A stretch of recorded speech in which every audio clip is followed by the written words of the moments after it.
Hi, I'm Tom Chick. We're going to play a little Apocrypha. Since it is April, I'm going to start with the Candlepoint chapter, and you can play these in any order. That's the idea for, I think, all the chapters.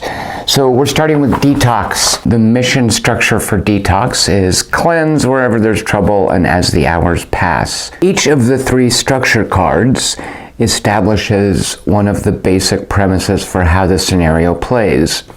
Cleanse means that we have to close all 5 of these nexuses. Wherever there's trouble means that we can just roam freely amongst them. Some of the structure cards stipulate that you have to go in a straight line. Some of them make the nexuses into a grid. As the hours pass, stipulates that we make a deck right here of 24 omen cards, and at the beginning of every turn we will draw one of them. If ever we cannot draw an omen card from this Doomsday deck, then time has run out and we have lost. The specifics for the Detox mission have the Master as kudzu, a bunch of vines. There will be 4 minions, each of which is pollution. The Master lets us automatically close a nexus. That's mainly what it's useful here. If the structure had been corner, we would win by killing the kudzu. But here, cleanse, we have to close all of these, so the Master is just going to help us automatically close one of them. The minions are more problematic, and they are going to, of course, be more frequent. There are 4 of them. They'll cause damage. They'll give us a chance to close a nexus. The other way you close a nexus is by exhausting all the cards at that location.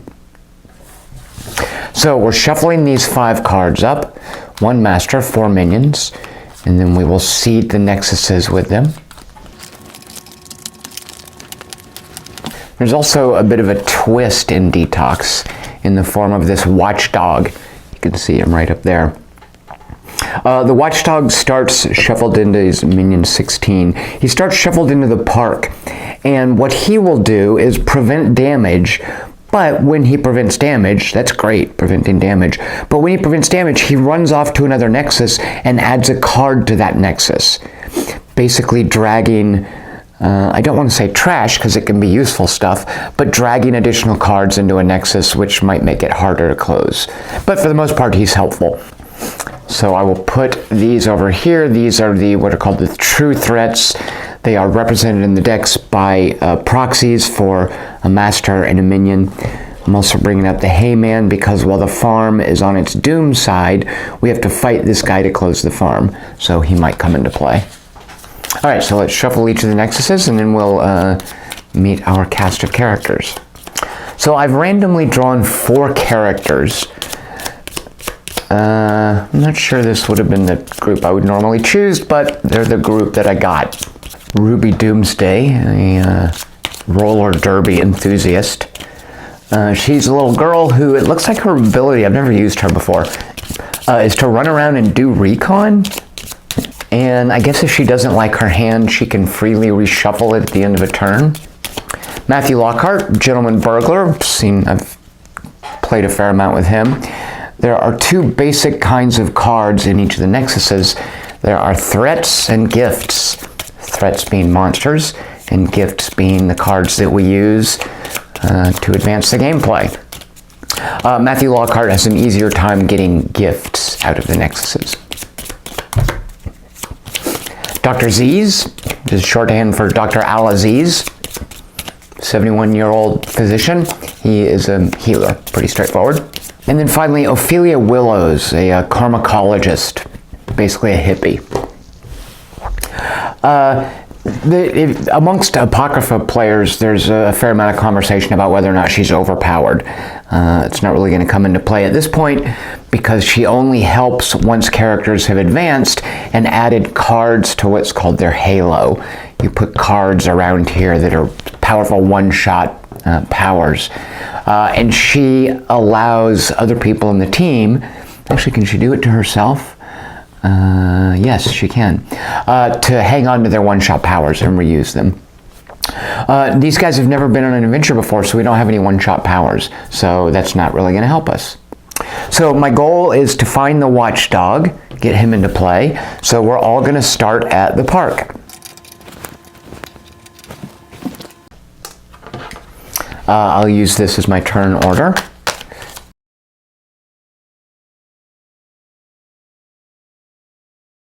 All right, everyone's starting hand. Ruby and Matthew get a hand of 5 cards. Dr. Aziz and Ophelia have a hand of 6 cards.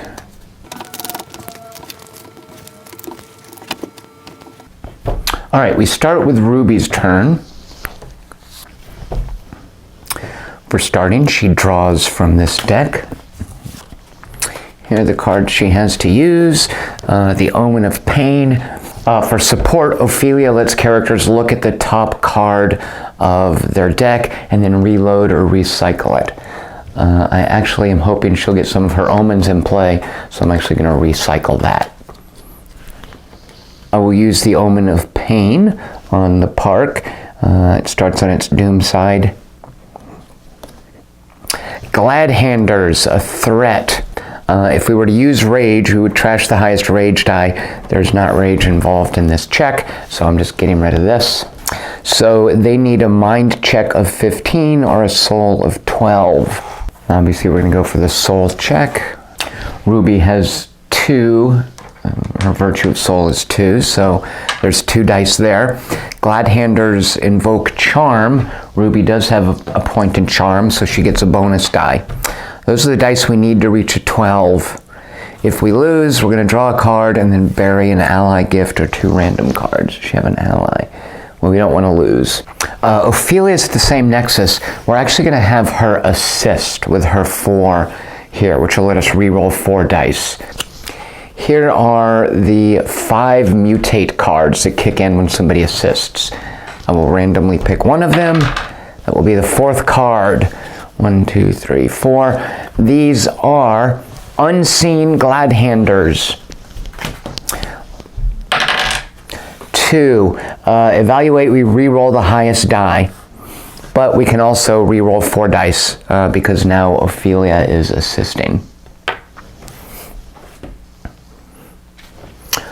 Ruby will use her charm bracelet, which she can discard to boost soul, which gives us another soul die. All right, so we're rolling these 4 dice. We get to keep 3 of them. We need to hit a 12 or higher. Because it is unseen, we're going to re-roll the highest die. And because Ophelia is assisting, we can re-roll 4 dice. So here we go. All right, we have this here. I will definitely re-roll this one. I mean, I have to. And then I will re-roll these 2. So we're going to hang on to that 4. And we will go ahead and use these 2, which easily beats a 12. Ruby has nothing else to do this turn, so she is going to go to the end phase. Transfer, she can move, but I don't think she's going to. She's just going to draw up to her hand size. Now it is Matthew Lockhart's turn. He draws a card, so he's got 3 omens to use here.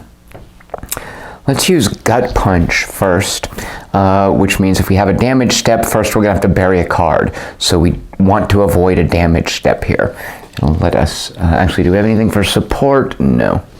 So we are now going to investigate. Mummy Powder.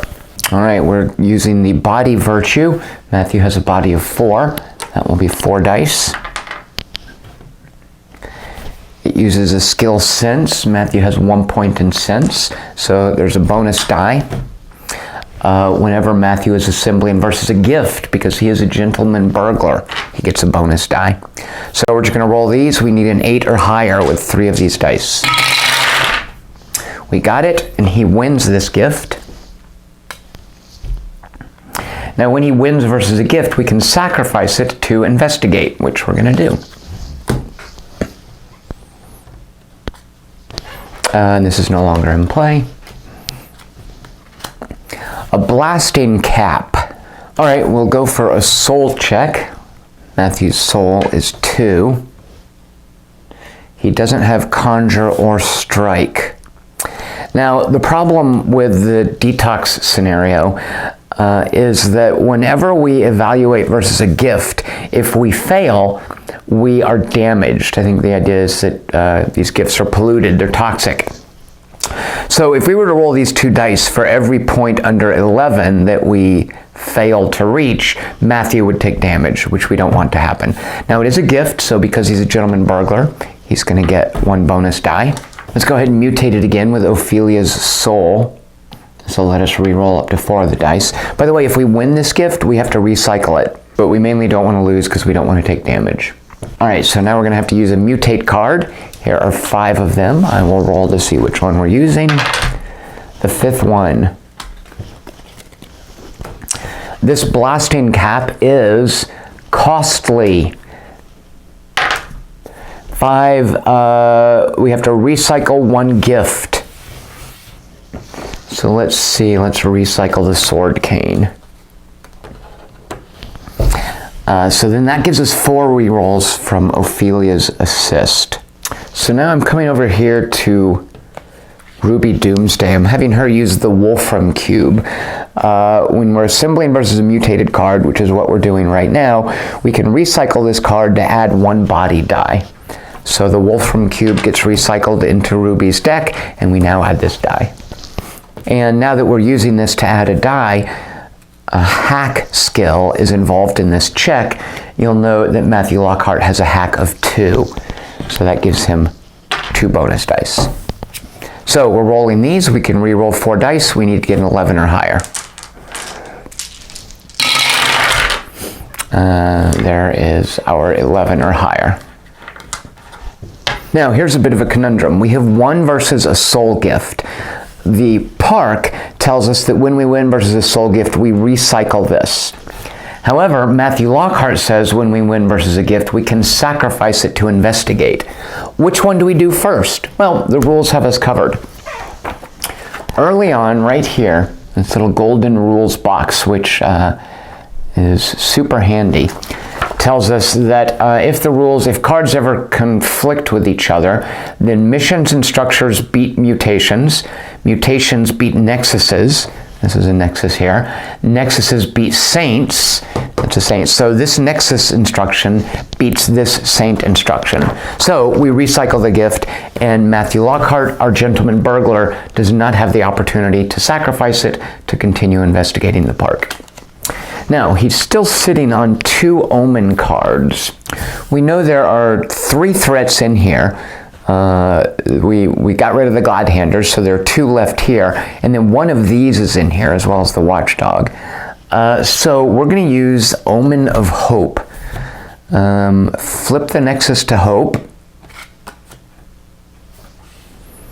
And then when we assemble versus a threat, if we do turn up a threat, we're going to add a die. It is not a threat, it is another soul gift. So this one's not going to be so easy to get. 16 is pretty difficult to reach, 13 also difficult to reach. And if we recall, Matthew Lockhart's soul is only 2.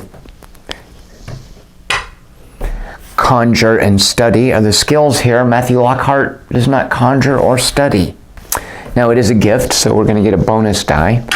But still, I'm not really optimistic about reaching a 13. And I don't really have any cards to help with that. So I'm actually going to use Mr. Bear. Mr. Bear's power during the avoid step, which we are currently in, we're deciding whether to confront this gift, is sacrifice him to avoid this. So we're sacrificing Mr. Bear, he's out of the game, this is getting shuffled back into the park deck, and then this is sacrificed. And again, it wasn't so much that I was worried about. Normally, not being able to get a gift is no big deal. It just gets sacrificed, and then the nexus is that much closer to being closed. But here, whenever we fail to get a gift, we take damage. So I did not want to put a bunch of damage up against him this early in the game. So I'm going to end Matthew Lockhart's turn, draw his hand up to 5. Oh, good. And we come over here to Dr. Aziz's turn. He draws from the Doomsday deck. All right. So his omens, his options to explore the park, are hookup and deviltry. Hookup would help us if we flipped a gift. Deviltry, we have to recycle a random card and then flip this to doom. So let's go ahead and use hookup to leave this on its hope side. It is not a gift, it is instead the Watchdog.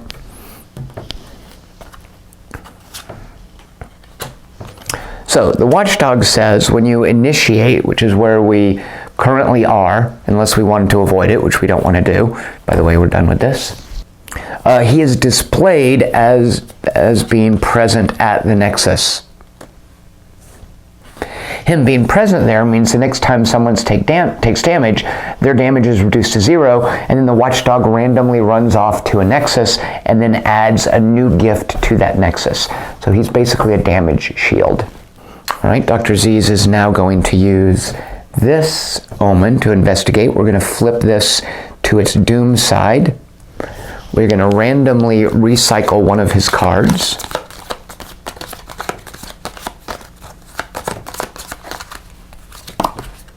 Bones, which is fine. That wouldn't have helped him this turn. And we are now going to flip Deathshead Moths. If we win against them, we can heal, but we don't have any damage. That won't help us. If we lose, we're going to have to sacrifice a soul gift. And its rage is 15. I don't think we can deal with that. Not with Dr. Aziz's rage of 2. A soul of 12 is more likely. Dr. Aziz has 3 in the soul virtue. It has the strike keyword. There's no strike ability for Dr. Aziz, so no bonuses at this point. And we've already met the obligation of this, so I'm sacrificing that. We will use the charm bracelet to boost a soul check by 1 die. It has the resist skill, which matches Dr. Aziz's resist. Now I'm going to go ahead and discard this right now, because if we beat the Deathshead Moths, they will heal us by 1, which would heal the charm bracelet that we used.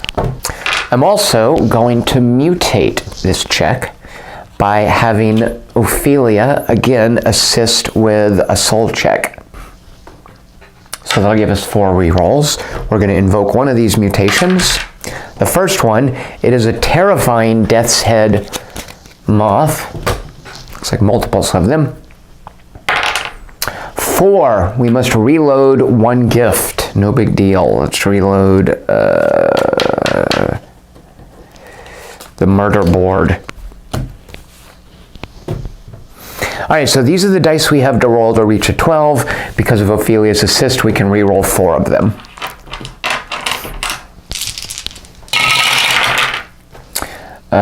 There's our 12 right there.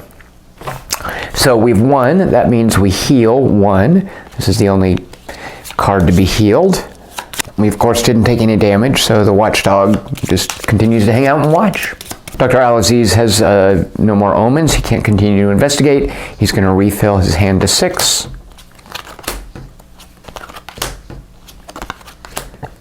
And it is now Ophelia Willows' turn. Alright, she's got 2 omens, both of hope. To continue investigating the park, she could use hookup to help us with a gift, or indignation to reduce damage, which the dog will already do. So let's use hookup.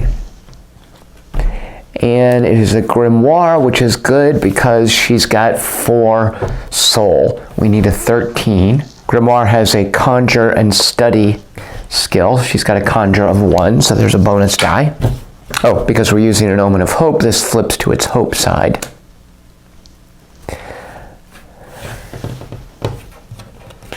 So the cost to place soul gifts will be lowered. So let's use a charm bracelet to boost the check by 1. Also, charm is a skill that she has 2 points in. So instead of the 1 point for matching study, for matching conjure, we're getting 2 bonus die for matching charm with this. And because we've boosted this, there are no more soul dice, so we add a bonus die. So this would normally be discarded, but because the park is at hope, it lowers the cost by 1, which means this is recycled. All right, 13 is still nothing to sneeze at. So, in assembling versus a gift, we add another bonus die. Here we go, 8 dice to roll. With 3 of them, we need to equal a 13. And remember, if we fail, we take some damage. There we go, 13. So she takes this into her hand. This is sacrificed. We only have at the park, what is it, 4 more cards. Now, I don't want to use this last omen. So Ophelia's going to end her turn. She's at 6 cards. And so there are the first 4 turns. We'll call it a day. I'll pick up with the next 4 turns in the next video. Thanks for watching.